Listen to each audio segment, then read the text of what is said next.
أعوذ بالله من الشيطان الرجيم بسم اللہ الرحمن الرحیم۔ جتنی جہالت بڑھتی ہے اتنی ہی پیری مریدی بڑھتی ہے، اور ان پیروں کے آستانوں پر لوگ جمع ہوتے ہیں اور ان کی روزی روٹی بڑھتی ہے۔ ان کی حقیقت کیا ہے، ان کی ویلیو کیا ہے، یہ خود مانتے ہیں، اور ان کے نمائندے کی زبانی میں آپ کو سنوانا چاہتا ہوں کہ ان کی ویلیو، ان کی حقیقت کیا ہے۔ یہ اکثر خود ہی اپنے بارے میں بہت ساری باتیں کرتے رہتے ہیں جو کہ اکثر لوگوں نے سنی ہوتی ہیں۔ ان سے ہٹ کر یہ جو پیری مریدی کا جہالت بھرا چکر ہے، جیسا کہ آج کل پاکستان کے اندر بہت سارے پیر موجود ہیں، اور یہ شف سرکار یہ بہت ہی بڑا نام ہے پاکستان کے اندر آج کل، لیکن یہ پیری مریدی اصل میں ہے کیا چیز؟ اس پیری مریدی کی حقیقت کیا ہے؟ کیا اس کا وجود اسلام کے اندر ہے؟ کیا یہ شرعی طور پر ایک جائز چیز ہے؟ تو اسلام کے اندر پیری مریدی کا کوئی کانسیپٹ موجود نہیں ہے۔ پھر کہتے ہیں کہ بیعت قرآن و حدیث میں موجود ہے۔ بھئی بیعت قرآن و حدیث میں جو موجود ہے وہ یہ پیری مریدی والی نہیں ہے۔ اسلام کے اندر جو بیعت موجود ہے وہ پہلے نمبر پر مسلمان ہونے کی بیعت ہے۔ جو شخص مسلمان ہوتا ہے، اسلام پر بیعت کرتا ہے، ایک یہ بیعت موجود ہے۔ نبی صلی اللہ علیہ وآلہ وسلم نے لوگوں سے اسلام پر بیعت لی۔ مسلمان جب ہوتے تھے لوگ تو نبی صلی اللہ علیہ وآلہ وسلم سے بیعت ہوتے تھے اس بات پر کہ ہم مسلمان ہو رہے ہیں۔ دوسری بیعت کسی کام، جیسے بیعت رضوان ہے، کسی عہد کے لیے کہ ہم یہ کام کریں گے، اس پر وعدہ کرتے ہیں، یہ بیعت نبی صلی اللہ علیہ وآلہ وسلم سے ثابت ہے۔ یہ پیری مریدی والی بیعت نہیں ہے، اسی ایک کام کے لیے مخصوص بیعت تھی، اور اس کی وجہ سے جو شخص بیعت لیتا ہے وہ تو نبی صلی اللہ علیہ وآلہ وسلم تھے، ان کا تو نبوت کی وجہ سے ایک مقام تھا، لیکن بیعت لینے کی وجہ سے وہ شخص دوسرے لوگوں کے لیے معتبر ہو جائے، اس کا کوئی کانسیپٹ اسلام کے اندر نہیں ہے۔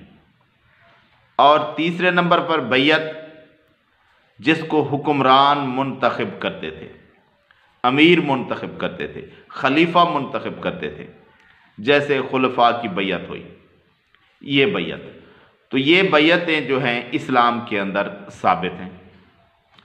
اس کے علاوہ یہ پیری مریدی اور سلسلہ مریدوں کا، یہ قادریہ، یہ چشتیہ، یہ سہروردیہ، یہ نقش بندیہ، یہ شاذلیہ، یہ جو کچھ بھی ہیں، ان میں سے کوئی طریقہ بھی نبی صلی اللہ علیہ وآلہ وسلم سے ثابت نہیں ہے۔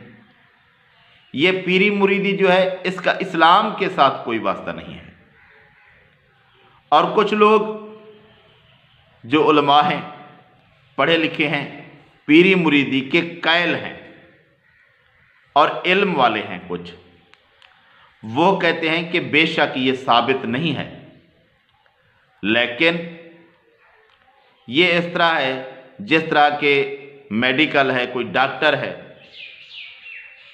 اس کے پاس لوگ علاج کروانے کے لیے جاتے ہیں، تو علاج کرواتے ہیں، اس سے دوائی لیتے ہیں اور صحت مند ہو جاتے ہیں۔ یہ بھی اسی طرح کا ایک طریقہ کار ہے، ایک فیلڈ ہے کہ لوگ پیروں کے پاس جاتے ہیں اور ان سے इबादत के तरीके सीखते हैं। मैं कहता हूँ इसके लिए असातिज़ा हैं ना, उलमा हैं ना, उनसे क्यों नहीं सीखा जा सकता? जो अहले इल्म हैं, इसके लिए एक अजीब सा नया तरीक़ाकार क्यों ईजाद किया जाए और फिर इसके फ़वाइद और नुकसानात देखे जाए। ये जो पीरों की इतनी भरमार है, रोज़ लोगों को गुमराह कर रहे हैं, ये बाबे, ये पीर, ये ज़्यादा हैं, ये ज़्यादा काम दिखा रहे हैं, या जो आपके ख़याल में, उलमा के ख़याल में अच्छे लोग हैं, अच्छे पीर हैं? मेरे ख़याल में तो ये सिलसिला, ये बात साबित ही नहीं है। लेकिन जो लोग कहते हैं कि ये बात साबित बेशक नहीं है लेकिन जायज़ बनती है डॉक्टरों की तरह, वो इसको तो देखें, इसके असरात क्या निकल रहे हैं। क्या पीरी मुरीदी की वजह से लोग ज़्यादा इबादत की तरफ राग़िब हो रहे हैं या उनसे ज़्यादा लोग गुमराह हो रहे हैं? अच्छे पीर ज़्यादा पैदा हो रहे हैं या बुरे पीर ज़्यादा पैदा हो रहे हैं? मुवाज़ना करें आप इन बातों का कि ज़्यादा पीरी मुरीदी की वजह से नुकसान हो रहा है या फ़ायदा हो रहा है। तो साफ ज़ाहिर है ये पीरी मुरीदी से अगर आपके कहने के मुताबिक कुछ फ़ायदा हो रहा है, हालांकि वो भी जो पढ़े लिखे लोग पीर बने हुए हैं वो भी अपनी तरफ से अज़कार शरीयत में दाखिल कर रहे हैं जो कि बिदअत है, लेकिन ये जो दूसरा तबका है अनपढ़ पीरों का, ये सरासर गुमराही है। और दूसरा जो आप कहते हैं कि अच्छा तबका है पीरों का जो कि कलील है, वो भी अपनी तरफ से इबादत लोगों से करवाते हैं जो कि बिदअत पर मुश्तमिल होती हैं। उस तरीके को आप ठीक कहते हैं, बिदअत वाले तरीके को, आपकी मर्जी। लेकिन ये जो दूसरा तबका आप भी गलत कहते हैं, ये ज़्यादा है कि वो ज़्यादा है? तो गलत तबका जो आपके ख्याल में भी गलत है, भटका हुआ है, वो ज़्यादा फ़ायदा उठा रहा है इस काम से। तो जो काम शरीयत में साबित भी नहीं है, जिसके ज़्यादा नुकसानात हैं, उसको जायज़ करने की ज़रूरत क्या है भाई? हालांकि शरीयत के अंदर इसका कोई सबूत नहीं है। मैं उन लोगों से मुखातिब हूँ जो लोग इसको जायज़ ठहराना चाहते हैं कि ये बेशक साबित नहीं है, लेकिन जिस तरह डॉक्टरी जायज़ है उसी तरह ये भी जायज़ है, ये इलाज के तौर पर है। तो इलाज देखें क्या नुकसानात ज़्यादा हो रहे हैं या फ़वाइद ज़्यादा हो रहे हैं? साफ ज़ाहिर है नुकसानात ज़्यादा हो रहे हैं। तो फिर जिस चीज़ में नुकसान है उसको बंद होना चाहिए, ये ज़लालत भरी चीज़ें बंद होनी चाहिए। तो अब मैं एक ऐसे ही शख्स का जो कि दूसरे तबके के पीरों का है, जो कि गुमराही और ज़लालत पर हैं, सबकी वकालत करता है, और वो खुद कह रहा है कि ये जो पीर हैं आजकल के, इनसे अब्दुल कादिर जिलानी का कुत्ता ज़्यादा शान वाला है, ये उससे कम शान वाले हैं। अब्दुल कादिर जिलानी के कुत्ते की जो शान है, उसकी जो फजीलत है, इन पीरों की वो फजीलत नहीं है। जो गौस के दर पे कुत्ता बैठा था वो दुनिया के पीरों से अफजल है, दुनिया के पीरों से अफजल है। गौस पाक का कुत्ता जिसकी शान है, गौस पाक के कुत्ते की शान है, वो दुनिया के पीरों से अफजल है। गौस पाक के कुत्ते का, यानी उसने बता दिया कि ये जितने पीर हैं आजकल उठे हुए हैं, इनसे अब्दुल कादिर जिलानी का कुत्ता भी बेहतर था। वैसे ये बात इसी तरह ही है कि ये लोग जो गुमराही पर जमा हो रहे हैं, जलालत पर जमा हो रहे हैं, लोगों को गुमराह कर रहे हैं, ये कोई अच्छे लोग नहीं हैं।